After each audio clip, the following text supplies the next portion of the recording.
It's a tale as old as time. If there is a Disney collab to be had, ColourPop will probably be the ones to do this. Now, this was actually revealed over on Trend Mood maybe a day or two ago, but it was all like quick videos and you couldn't get a good look at it. And this is actually available right now. They didn't do much of a sneak peek of it, but I will have an affiliate link down below if you are interested. Let's talk about all of this. ColourPop are systematically working through my childhood and through yours through the use of Disney films.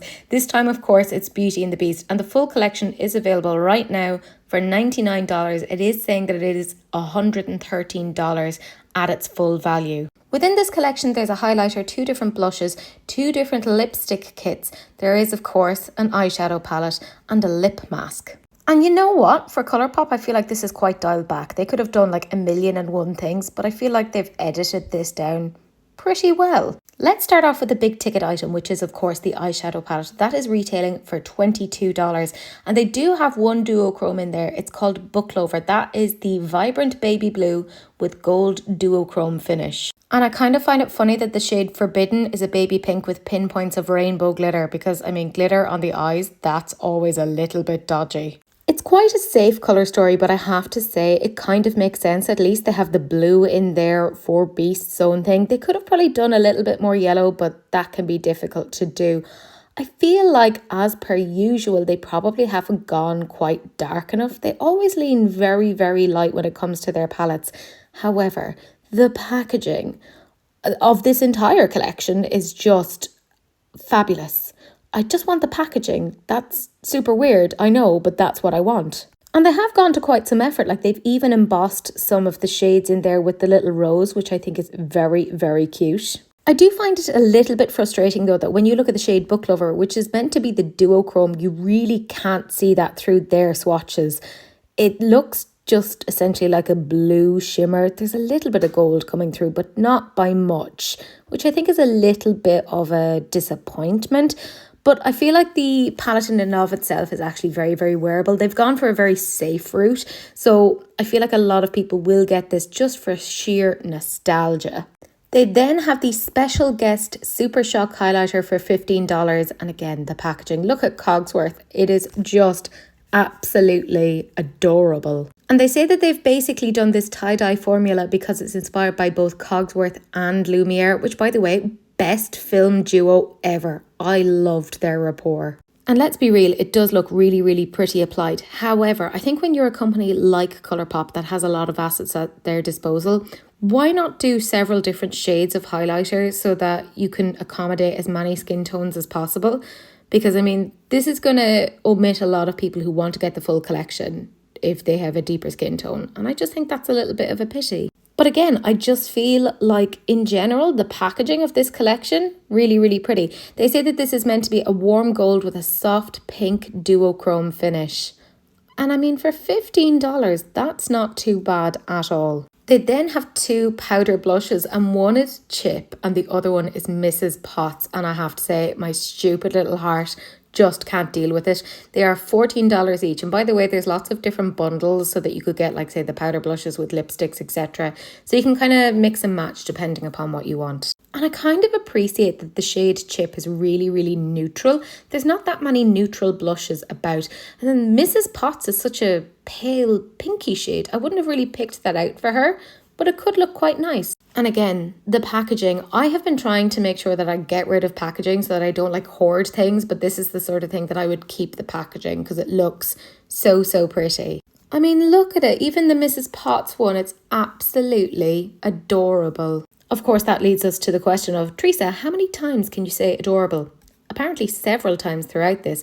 Then they have their Luxe lipstick kit, and there's 2 of them. So we're going to talk about Break the Spell first, and that's retailing for $21. So the lip duo includes a Luxe lipstick and an ultra glossy lip that is apparently inspired by the Beast. I kind of love that the gloss has like little bits of glitter in it. And I really appreciate the fact that they've shown the lip gloss by itself, the lipstick by itself, and then used in combo. So it does show that they work really, really well together.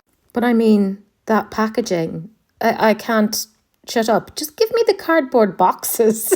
That's so sad, but I actually think they're so cute. And like even down to the little details of having the roses on the lipstick, I feel like they've done really, really well. And I mean, we're talking about $21 here for two products. I mean, that's not bad at all. And it's clear that they've done a lot of customization for this. And the other lip kit that they have is Great Adventure, again retailing for $21. This is the one that is inspired by Belle, and you can kind of see it. It's really soft, it's really demure. I actually think it's very, very pretty. I will say when I see it, I kind of prefer the gloss by itself. I think they've missed a trick in that you can't get the gloss or the lipstick separately. You have to get it as part of the bundle. But I mean, that's just me whinging. I think it's just a slight pity. But I mean, the aesthetics, they've done so, so well on this. And they do a lipstick set where you can get the two lipstick sets together for $32. So you'd save yourself, rather than it being like $21 each, you'd save yourself about $10 if you are interested in that. Not that you need it, you know that you don't. And this is the one that they actually revealed first. It's the Enchanted Rose Lip Mask, and it's retailing for $12. And like, it comes in this really, really cute packaging that makes it look almost like it's in that glass casing. I mean, look at that. It's so, so cute. Look, I love a lip mask myself. I use them every single night, and I don't feel like $12 is that bad. It also looks like they have a little bit of glitter in it, which would be quite unusual for a lip mask. However, they do say that there's shea butter and vitamin E in there along with squalene. So it does sound quite nice. And also there's a rose flavour. Oh, I kind of like the sound of that. I always find it funny though when they show the lip mask on the lips, and it's like, but nobody's really wearing this out. This is for bedtime, you know? Weird way to show it. But is it really, really sad that I'm here for the packaging? I actually think that is so gorgeous.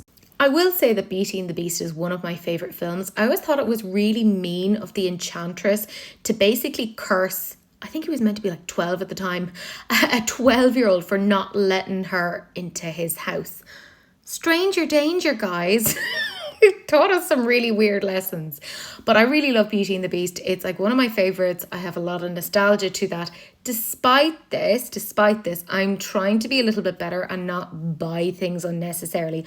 I know I have whole things in my collection that could dupe this. And the fact that the thing that's kind of capturing the most is the packaging is probably what is letting me know that I shouldn't get this, you naughty, naughty goose, Teresa. I do think it's really quite pretty. It's a very safe option. This is very much for like essentially the everyday makeup user, which is totally fine. You know, business wise, that's probably the safe way of doing things. You know, it's mostly a neutral palette with a couple of pops that most people could work with. The shades of the blushes, pretty standard, pretty nice. Same with the lipstick, lip gloss, etc. It's not bad. I will always say though, they never go to the level of depth that they need to in their eyeshadow palettes. I think they needed like 2 or 3 extra highlighters to be that little bit more inclusive. But you know what? I actually don't think it's bad at all. Like, it's unusual that they haven't come out with like some super shock shadows. They normally do that with every single collection, but I feel like they really dialed this back, because normally we have like 5 million things all happening together, and this feels quite edited. I personally don't think it's for me. Like, I don't think I need it. You know, maybe if I was starting off in my collection, possibly. If you're a collector of all things Disney, you'll probably go for it. It's nice. It's pretty. I don't think there's anything wrong with it. ColourPop is generally pretty decent quality. Yeah, I don't hate it, but I'm not going to run out and get it. Let me know what you guys think. Are you interested in this? Are you picking up any of it? I am very nosy. So let me know down below.